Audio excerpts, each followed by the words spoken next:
And we are going to get started. Hello and welcome. I am so excited to have you with me today. Oftentimes when we're talking about iridology, we ignore the fact that the iris is only one part of the eye. We are going to talk about that today. And I love that we have people introducing themselves on the Instagram or on our Zoom call. That is just so fabulous. Thank you so much for being with us today. At the end of our time today, I'm going to offer you a special invitation, so do stay with me. And I will be watching for your comments as we are going through. Regardless of what platform you are with me on, I will be watching comments. So if I'm looking away from the camera, it's just because I'm checking a computer screen, 2 computer screens, and my phone as well.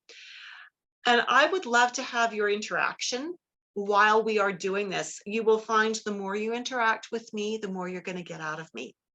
Your energy coming back in the form of questions and comments fuels me, and I promise you will make me shine brighter if you play with me in my sandbox. So today we are going to be looking at the pupil. As iridologists, we look at the pupil, the iris, and the sclera, because each of these give us slightly different information. And all of them, when we combine them with our clients' symptoms and our clients' lifestyle and diet, will help us to do a much better job for our clients. Just want to reinforce that this information is for your education only. We do not diagnose, we do not prescribe, and you are responsible for any results you get, good or bad, from using this information. Brief introduction of myself. If you're on this webinar, you probably already know that I am Judith Cobb. I am a master herbalist, natural nutrition clinical practitioner, and certified iridology instructor. Specifically, I am a certified level 3 instructor with the International Iridology Practitioners Association. Level 3 is a new level. They just added it last summer, and I am one of only 5 certified level 3 instructors in the world, and I'm the only one in Canada. There are only 2 of us in North America. I have been in the holistic healing industry for over 4 decades, and in that time, I've written many books and self-distributed them. I've also taught many classes. So the books, Pregnancy Naturally, the Herbal Birth Kit Handbook, Healthy Kids Naturally, The Essential Guide to Nature's Sunshine Products, Biokinesiology and Color Therapy Level 1 and Level 2, and the Confident Nutritionist Dynamic Iridology Textbook, which is the textbook we use in the Dynamic Iridology Assessment System course. I've also created Herbology Level 1 and 2, which was training for people to understand how to use commercially prepared herbs in their homes. Designed and taught Biokinesiology and Color Therapy Level 1 and 2, which was designed, Level 1 is for home use, and when we have Level 1 and Level 2, it's more for clinical use.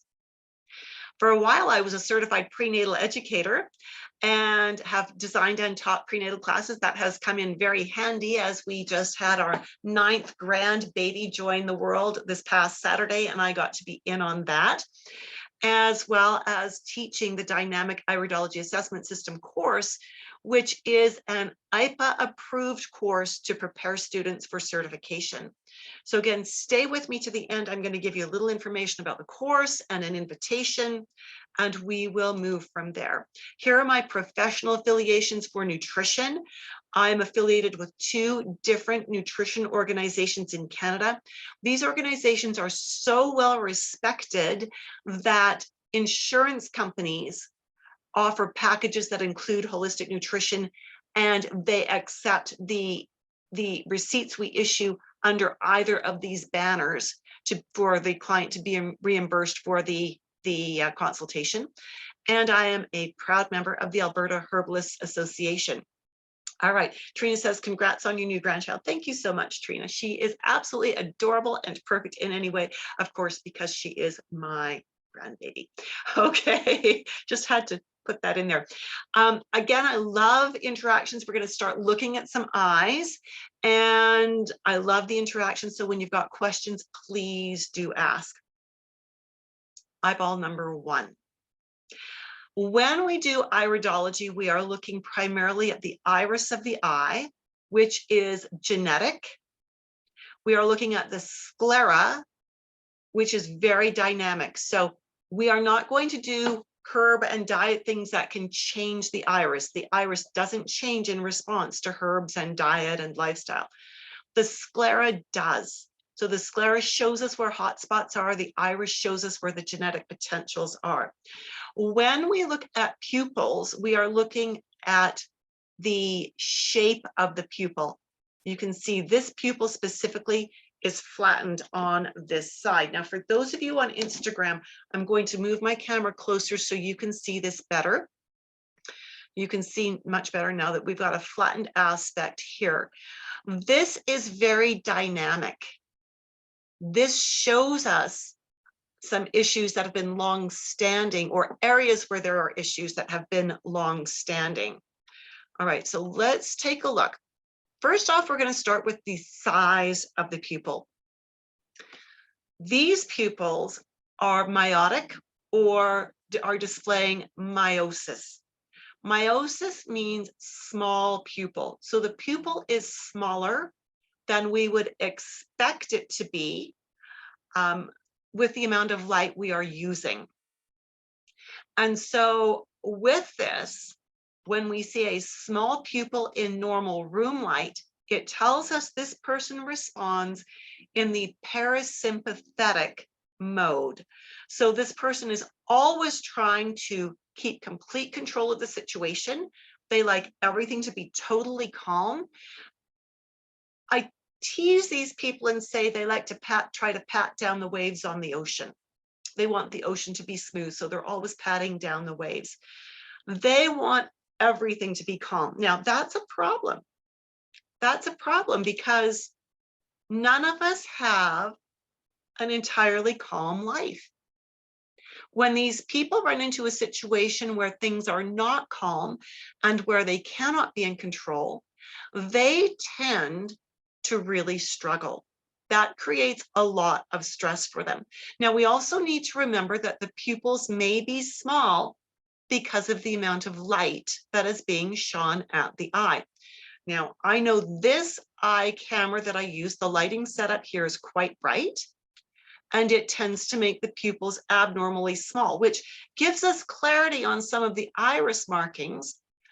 When I see the pupils are this small from a photograph, I always want to assess the pupil size in normal room light as well. When we are doing photographs of dark eyes, like these lovely hematogenic eyes, we always need to pump up the amount of light that the camera is going to use.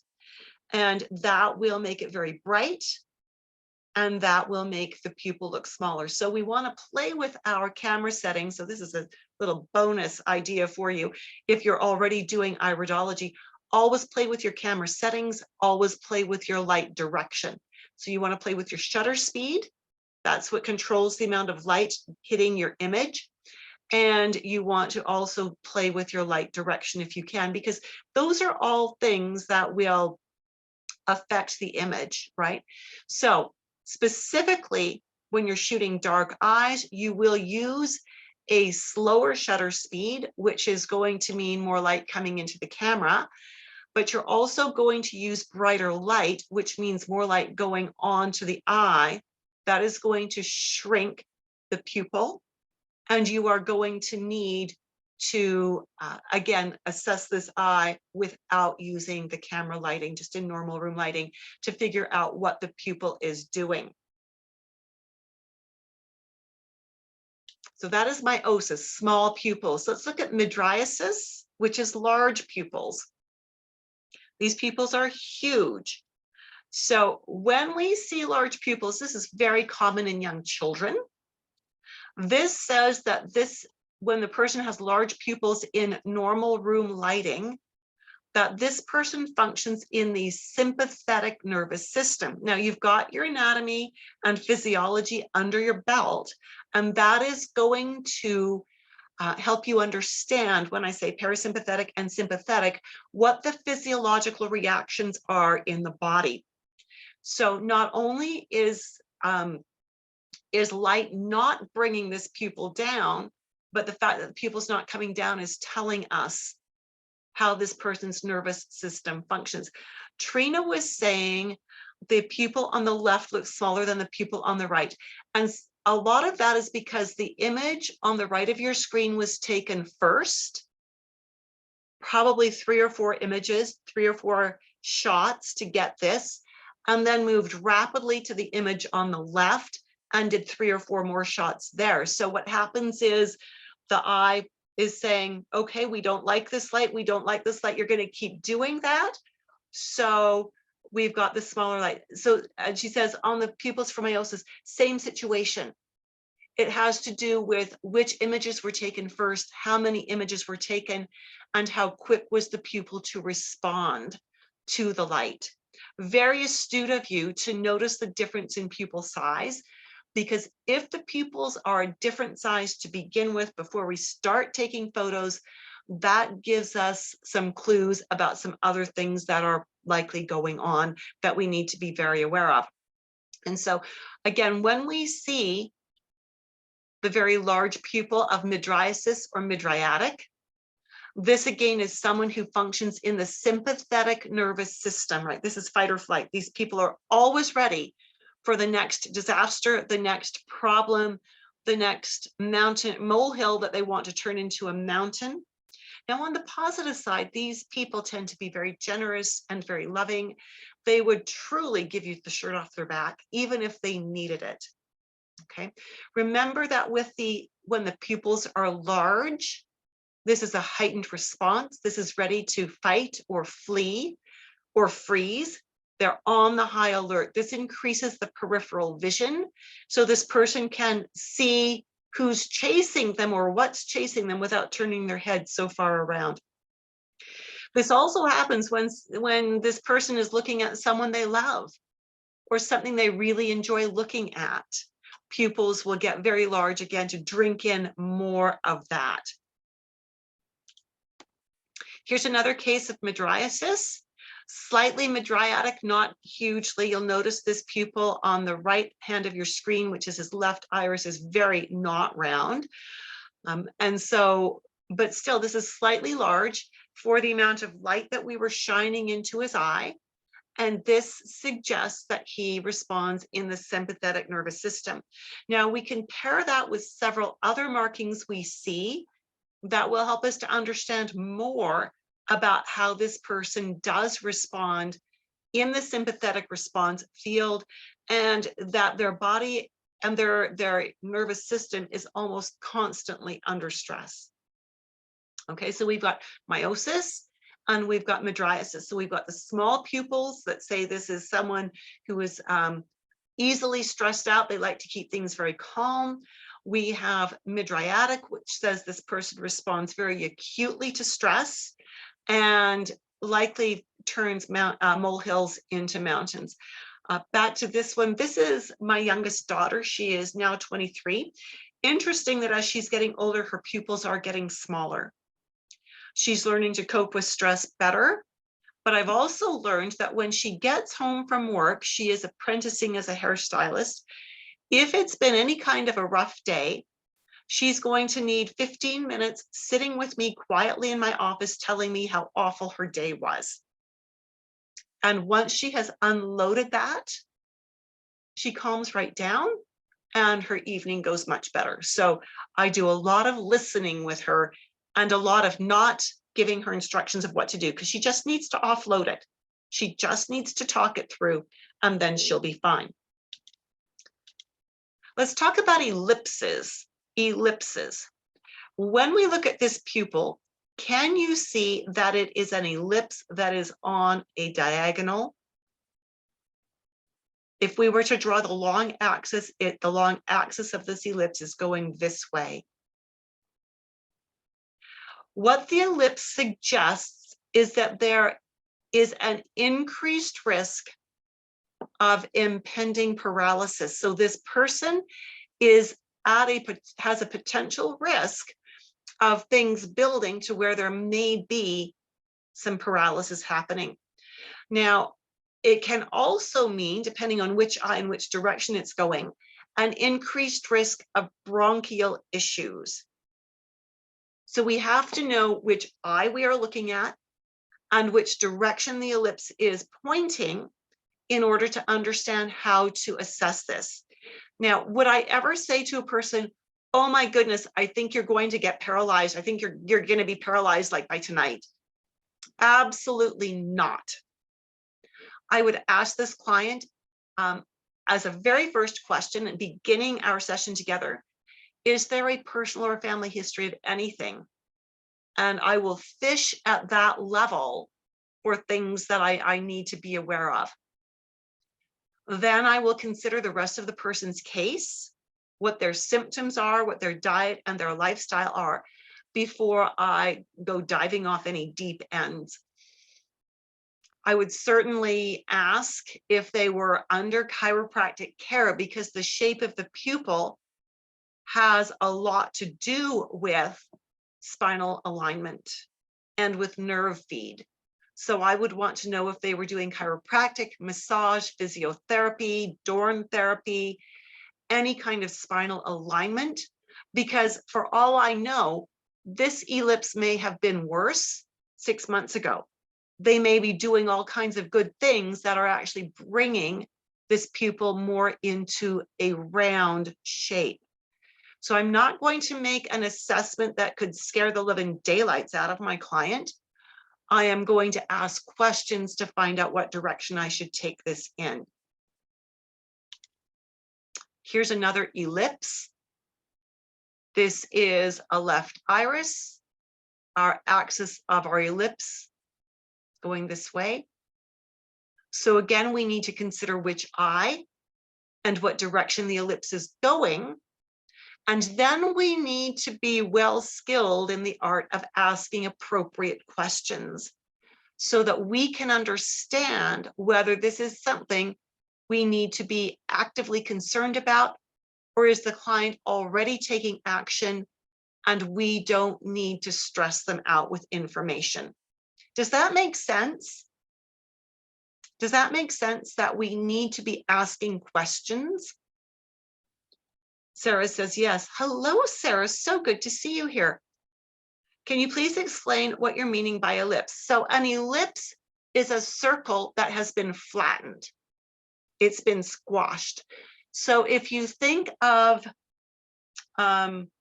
just taking, say, an orange, setting it on the counter and pressing on the top of it so that the bottom that's on the counter and the top that you're pressing on are now flat and your circle is now oblong. So an ellipse is an oblong circle. Did that help, Trina?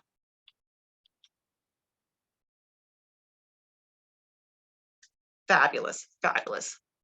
Let's look at flattenings now. Flattenings are important, and you are more than welcome, Trina. I'm glad you asked for that clarification. When we look at flattenings, we are looking for areas where the pupil is flat. Now, of course, if it's flat on opposite sides, like we just mentioned, that will be an ellipse. It's rarely flat on opposite sides. It's often flat in a very unbalanced way. And when we look at where those flattenings are, those flattenings give us information as to where there may be current challenges. So the flattenings that we see here suggest that this client may be more challenged with current issues involving the pituitary gland, the kidneys and adrenals, the bladder, and the lungs. And you might think, what do those all have to do with each other? It has to do with the positioning of the flattenings. This client actually has asthma.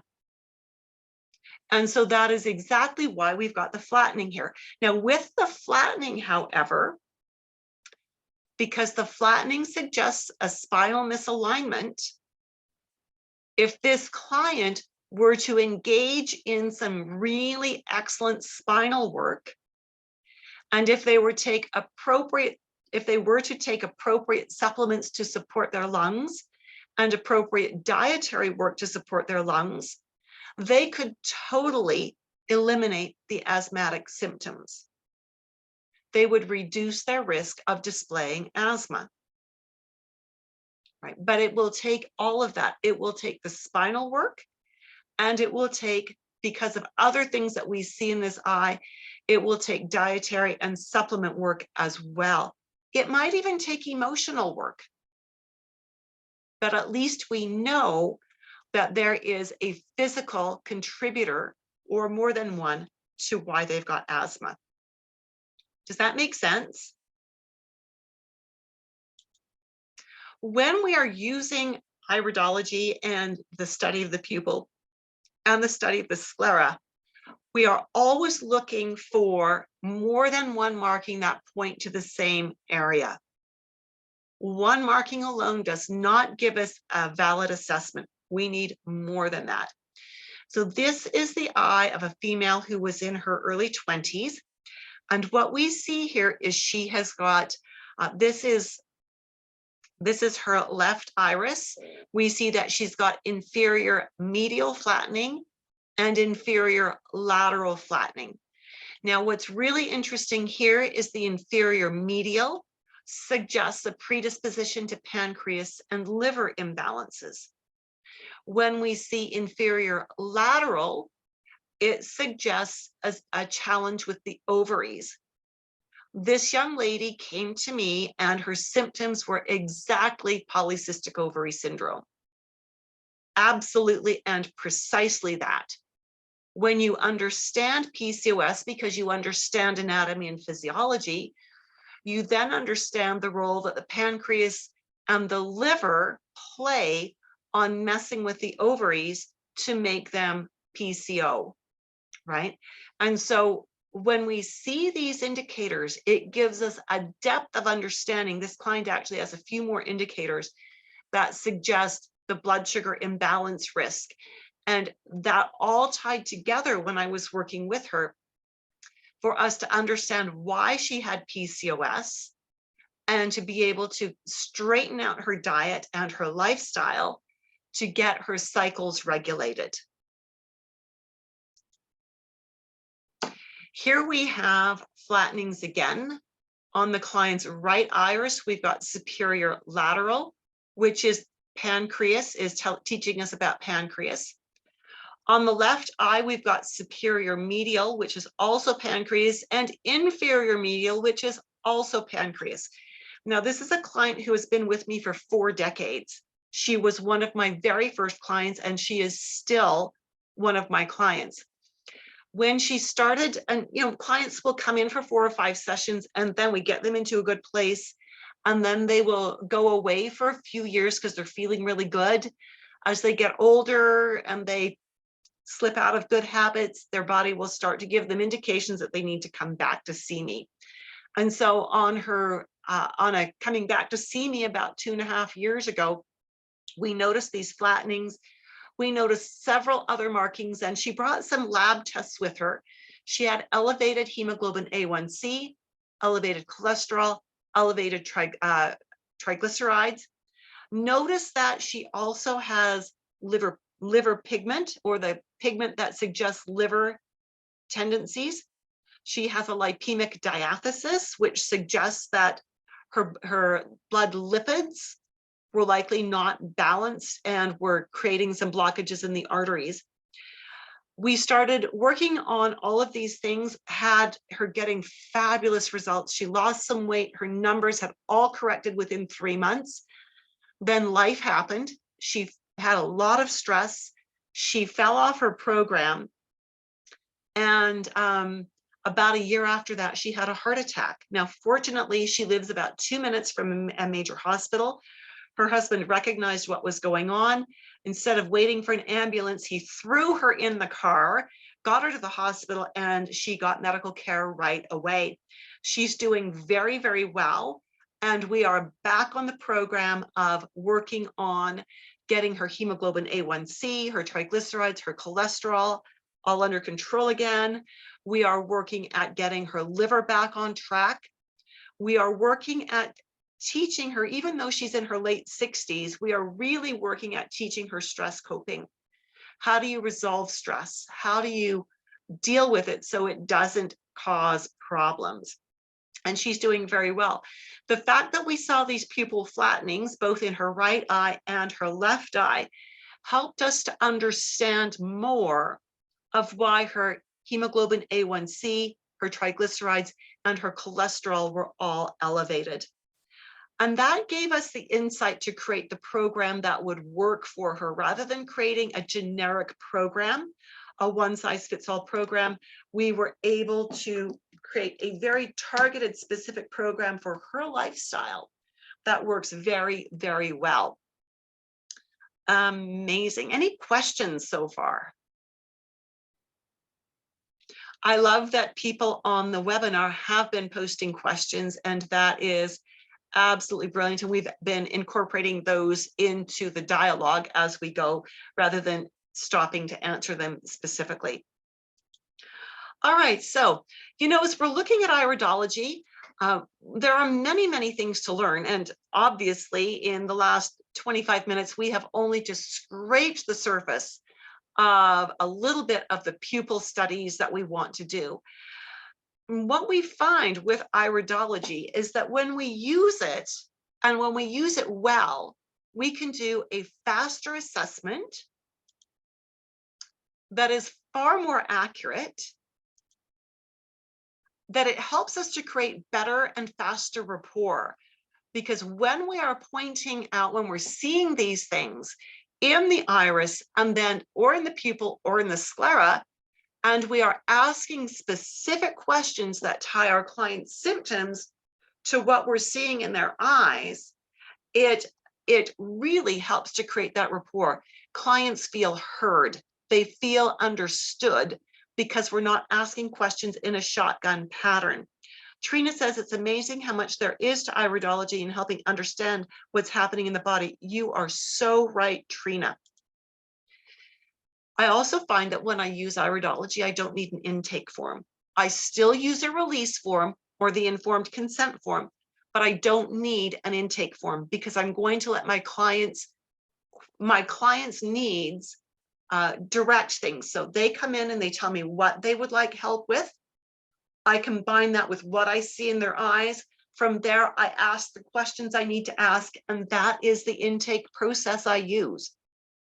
So it streamlines the appointment process and the assessment process without making my client feel like they've been gypped.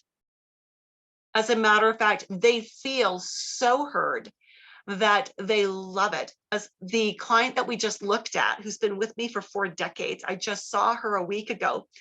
And as I was wrapping up and creating the invoice for her, I told her how much it was for that day. And she said, Judith, I don't care how much it is. I just like coming to talk to you. I do not care how much you charge. And that, to me, after 4 decades, was a supreme compliment, that she feels that much value. We now have registration open for the next start date of Dynamic Iridology Assessment System for Health Professionals. This is the only live, online, fully mentored course for nutritionists, herbalists, and naturopaths who want to streamline their clinical work without sacrificing client care. Now, how do I define health professional? A health professional is anyone who has completed a college-level anatomy and physiology class. I only teach people who have that foundation in anatomy and physiology, because it means we can go deeper. We can go so much deeper than 1 mark equals 1 problem. We can rather connect the dots, connect different markings, and I can teach you how to ask questions, what questions to ask. And then, because you have such a solid foundation, I can teach you the process of how do you put together a program for that client. The whole purpose of this is to help you to stop working unpaid overtime creating programs, because so many health professionals do just that. They see the client, then they go off on their own, spend a couple of hours of their own time doing research, and putting together a program for the client, and then they meet with the client again, but they're only charging their client for the face-to-face hours.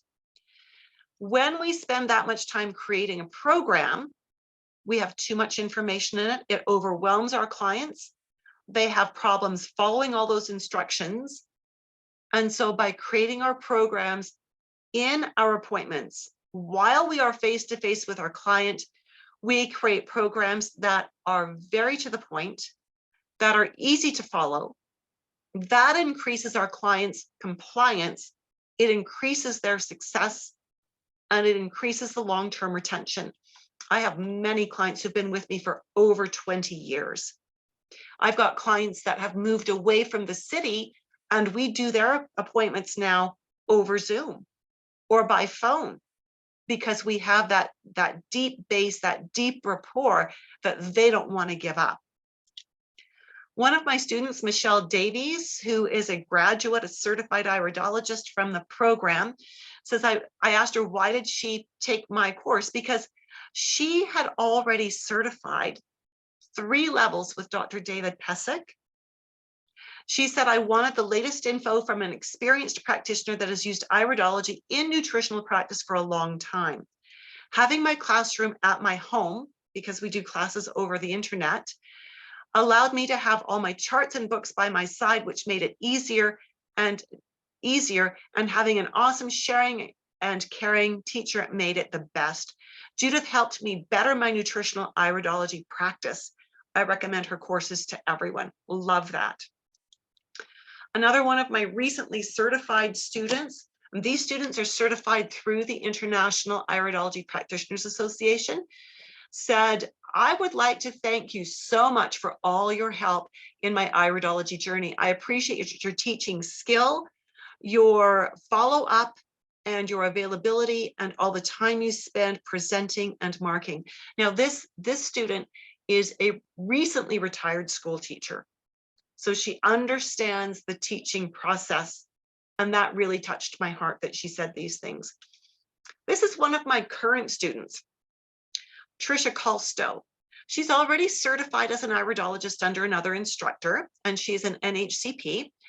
This is what she says. I wanted to say that as a new student who has worked in iridology before and is a certified iridologist through another teacher, I have learned more in the first 2 lessons of your dynamic iridology course than in all my previous iridology training. I'm so glad that I decided to sign up. I know that after taking this course, that I will be able to offer my clients the best and most up-to-date knowledge. I love that. Absolutely love that. So what's included in the course? Let's just give you a quick little rundown here. The course is 20 live 2.25 webinar classes. Now, each of these classes is recorded and stored on your student site. So if you are unable to make it to a class, or as some of my students who've been overseas didn't want to get up at 2 a.m. their time to attend a class, you can still participate fully in the learning. We have 2 extra 1-hour live webinar group mentoring sessions per month that are optional. You can attend these or not. This is extra time where students can bring cases they're working on, and we can work together to help answer their questions and give them guidance. This is where we talk about marketing. This is where we talk about how do you deal with difficult clients. This is the extra mentoring that is not a part of the IPA approved curriculum. You receive a 225-page illustrated full color digital downloadable textbook, 45 pages of cheat sheets. Think of these as Cole's notes or Cliff's notes, recordings of each of your classes, small class sizes, no more than 10 students per class, and one-on-one mentoring to prepare you for certification. When you finish the classwork, if you want to be certified as an iridologist, IPA has outlined a mentoring process that must happen. I include that as a gift for all of my students. So the next upcoming course is starting next week. It's starting a week from today. We're cutting it close here, folks. Class time will be 4 p.m. Pacific Daylight until 6 p.m. Pacific Daylight, figure out your time in your time zone. I'm hosting an info session, another webinar today, to give you more details about this course, to give you more details about who it's for, so you can decide whether it's a good fit for you. We'll talk about tuition and payment plans, and even more about the support, about how this course will benefit you in your holistic health coaching practice. You can see the link right there. And for those of you who are with me on the webinar, I'm going to copy that and paste it into the chat box.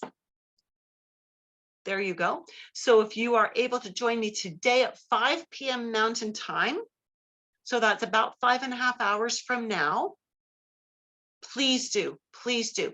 This webinar is always a very small group because it's a very niche group that I'm looking to teach here, right?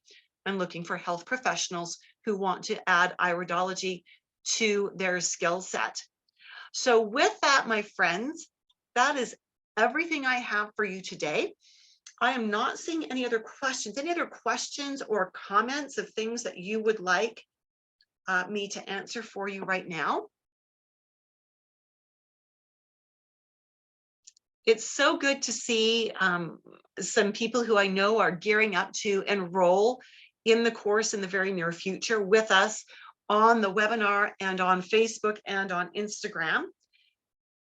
Trina's saying thank you. You are most welcome. Trina's going to be in the course very soon. And so it will be good to have her there. I look forward to seeing you this afternoon, hopefully on the info session. And I hope you have a remarkable day. Thanks for being with me today. Bye for now.